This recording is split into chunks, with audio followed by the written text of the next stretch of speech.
Chosen ones, there is a prophetic reason why you are hearing this right now. This is not just another word to scroll past. This is not casual inspiration. This is a divine warning, a sacred interruption from the throne of heaven. God has been speaking to you in whispers, in nudges, in moments of conviction. But now he is speaking with thunder. Because the time for excuses is over. You were chosen, handpicked, set apart, anointed for a specific assignment that no one else could carry. But somewhere along the line, distraction crept in. Compromise became normal. Obedience became optional.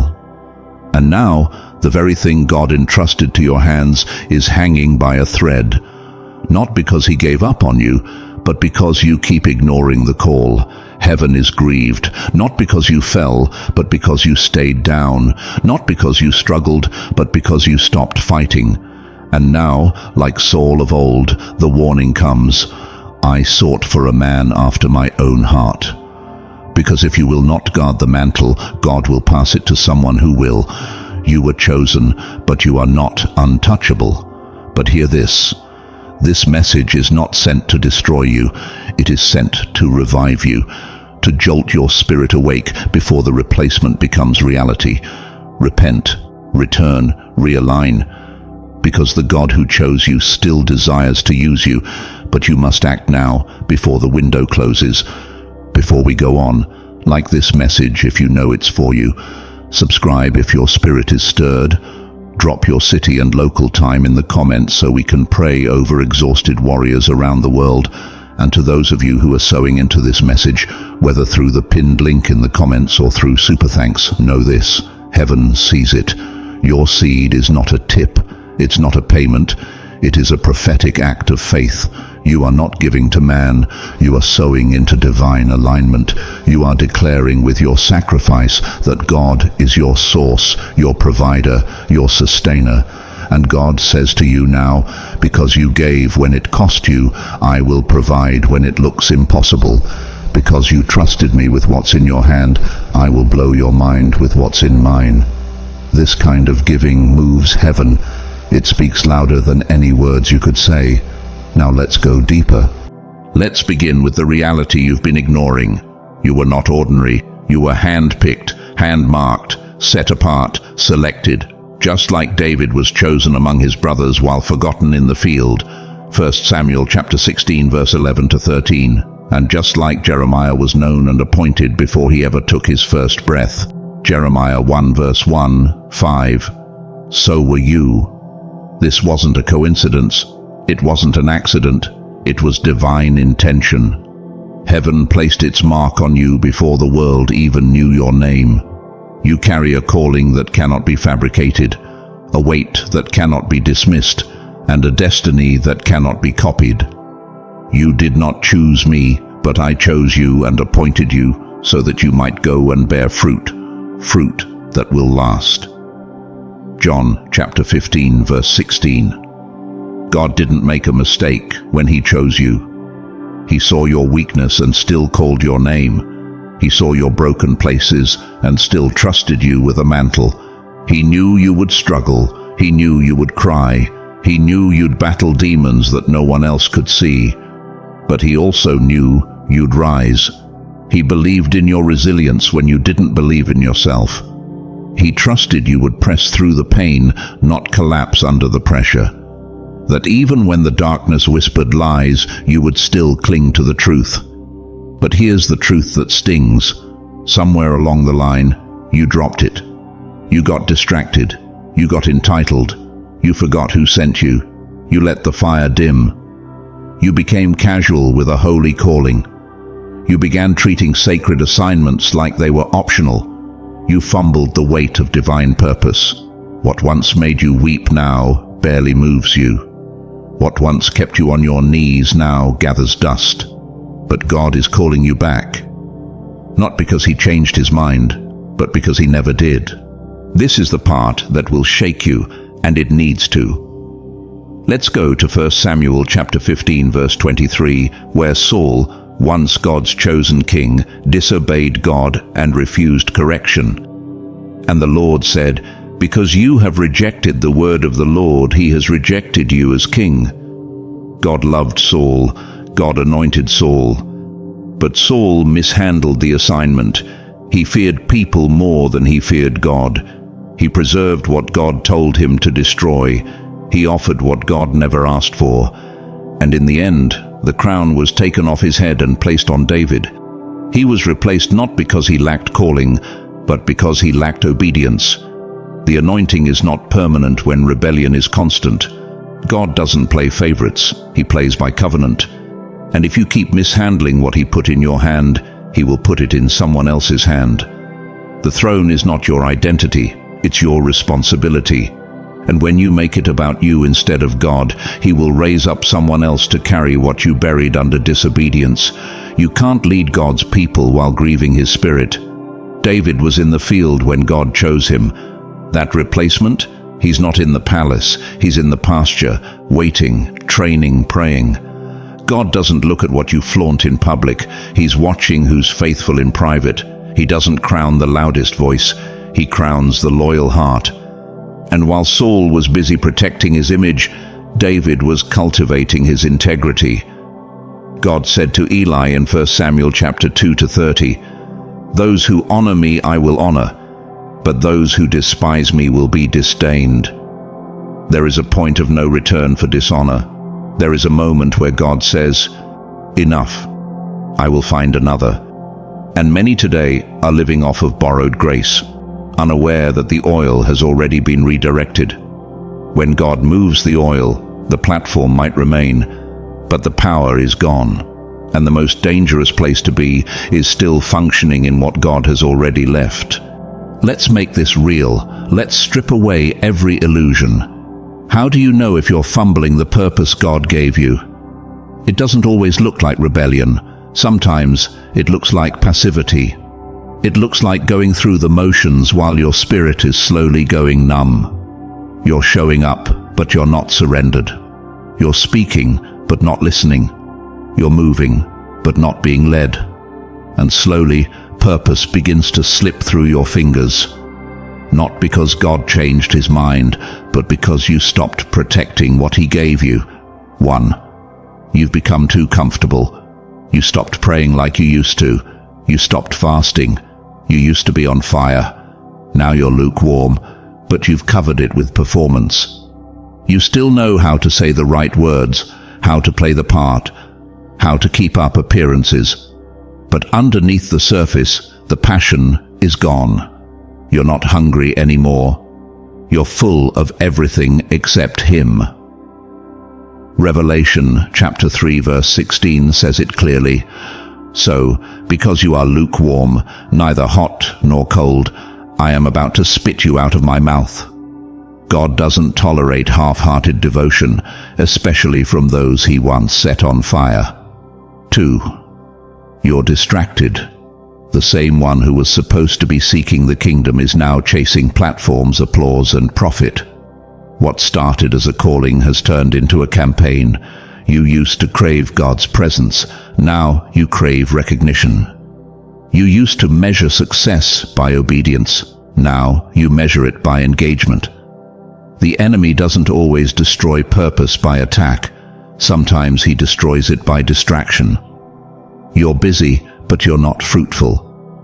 You're active, but you're not aligned. You've traded the secret place for the spotlight. 3. You're compromising. You used to say no to sin. Now you make excuses for it. You used to run from temptation. Now you flirt with it. You've become numb to what used to grieve you. The line between holy and common has become blurry. And worst of all, you've convinced yourself that God understands. Yes, he understands your weakness, but he also expects your surrender. Purpose dies when compromise becomes a lifestyle. You cannot walk in divine assignment and sleep in sin at the same time. God's grace covers the humble, not the hardened. 4. You've lost reverence. You've become casual with sacred things. What once made you bow now barely moves you. You no longer tremble when God speaks. His voice used to bring you to your knees, but now it barely interrupts your day. You've grown familiar with the holy, and in doing so, you've mishandled his presence, his word, and his people. You treat divine assignments like optional tasks and spiritual encounters like routine events. But God is not common, and when you lose reverence, you lose access. This is not a theory, it's scripture. God is consistent. Saul was replaced by David. Eli was replaced by Samuel. Judas was replaced by Matthias. And Lucifer, once the anointed cherub, was replaced by worshippers like you and me. God doesn't tolerate dishonor in positions of purpose. He doesn't allow his plans to be held hostage by human pride. When someone mishandles their assignment, no matter how chosen they once were, God raises up another. His mission will move forward, with or without you. God has a pattern. When someone treats his purpose lightly, he lifts it from them and gives it to another. He doesn't beg for obedience. He extends mercy. He gives warnings. But if rebellion becomes your lifestyle, he will find someone who will say yes. This is why Hebrews 10:31 declares, "It is a fearful thing to fall into the hands of the living God." Fearful, not because he's evil, but because he's holy. And when you play with what's holy, you position yourself for replacement. Now listen carefully, chosen one. If you're reading this, that means God is still giving you a chance. The fact that this message found you is not coincidence, it's mercy. It's heaven knocking on your heart saying, there's still time. You have not yet been replaced, but you're dangerously close. You're standing on the edge of divine removal, and God is reaching out one more time, not with a threat, but with a plea: return. This is the moment where you must repent, not just cry, change, not just feel guilty, be transformed. God is not looking for emotional apologies. He's looking for realignment. He's calling you out of compromise, out of distraction, out of casual Christianity. Isaiah chapter 55 verse 6-7 declares, "Seek the Lord while he may be found. Call upon him while he is near.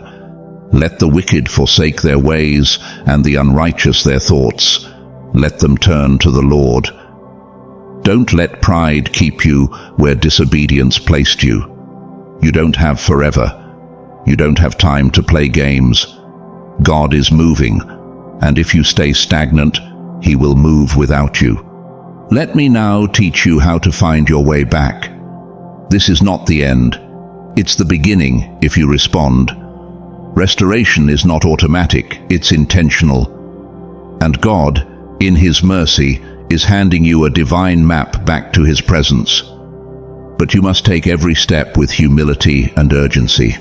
These next 5 steps are not suggestions. They are lifelines for the soul that still longs to be used by God. 1. Fall on your face before God. Not just with words, but with surrender. This is not about saying the right things. It's about yielding your heart completely. Come broken, come empty, come real. Cry out like David did in Psalm chapter 51 verse 10. "Create in me a clean heart, O God, and renew a right spirit within me." Don't hide your sin. Don't justify it. Just lay it down and let him purify you from the inside out. Restoration begins at the feet of the Father. 2. Return to your first love. Go back to the place where it all began, the fire, the hunger, the tears.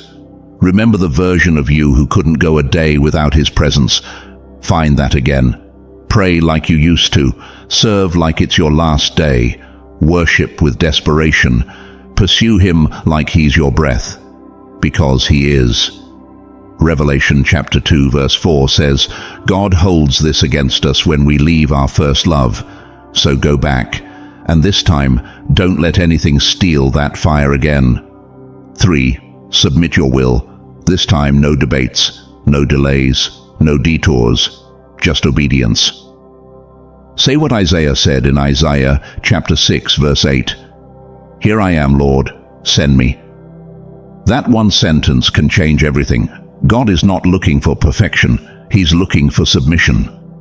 Lay down your plans, Lay down your preferences. Tell God, even if it costs me everything, I want your will. That's when divine alignment begins. Not when you feel ready, but when you say yes. 4. Cut off every compromise. You can't walk in purpose while holding hands with rebellion. Purity and power go together. It's time to delete, disconnect, and disengage from whatever is polluting your altar. That secret sin, let it go. That toxic relationship, shut it down. That addiction, starve it. Don't patch over compromise with religious activity, uproot it. Holiness isn't about image, it's about integrity. And if you want God to trust you again, you must clean the place where His presence dwells, your heart. 5. Walk in obedience, not perfection, direction. Start with the last thing God told you to do. Go back and obey where you disobeyed. Even if it's hard, even if it's humbling. Obedience is the bridge between brokenness and restoration. It's how you prove to heaven that you're serious. You may stumble, but don't stop. You may feel unworthy, but keep walking. Because the moment you start obeying again, the oil begins to flow again, and heaven begins to move on your behalf. Here is where the fire turns into hope. If you still have breath in your lungs, God still has purpose on your life. It may look like you've wasted time. It may feel like the oil has dried up and the doors are closed. But if you will rise up in humility, if you will lay your pride down and cry out for mercy, He will restore you. Joel 2:25 declares, I will restore to you the years that the locust has eaten. God is not just a redeemer, He's a restorer. And what you thought was lost forever, He can breathe on again. God is the God of second chances and third chances and mercy that runs deeper than your worst failures. Peter denied Jesus 3 times, but he became the rock upon which Christ built His church. Moses murdered a man, but he still led Israel out of bondage. Jonah ran the opposite direction, but was used to bring an entire city to repentance. If God could rewrite their stories, He can rewrite yours. If you return, you will be restored. If you humble yourself, you will be lifted. And if you repent, you will be recommissioned.